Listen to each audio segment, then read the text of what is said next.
Now they're getting ready to roll in, and we will talk about, he's kind of going through the plan a little bit.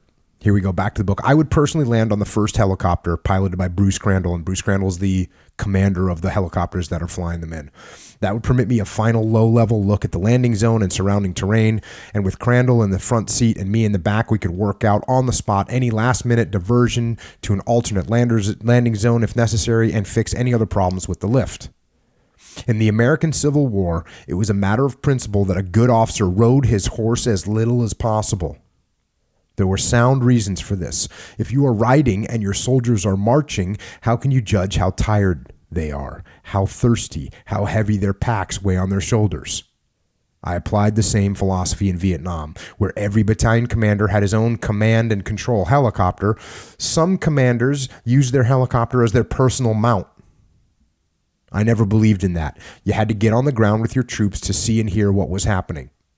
You have to soak up firsthand information for your instincts to operate accurately. Besides, it's too easy to be crisp, cool, and detached at 1,500 feet. Too easy to demand the impossible of your troops. Too easy to make mistakes that are fatal only to those souls far below in the mud, the blood, and confusion. So this is something we talk about all the time from a leadership perspective.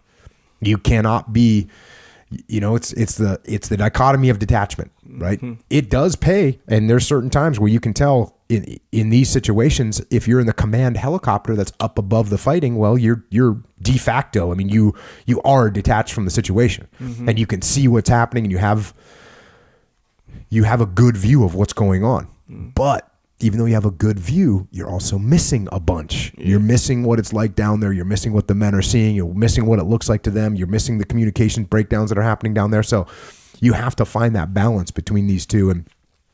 And he clearly is aware of that.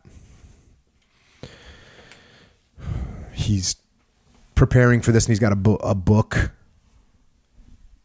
called Street Without Joy by a guy named Bernard Fall.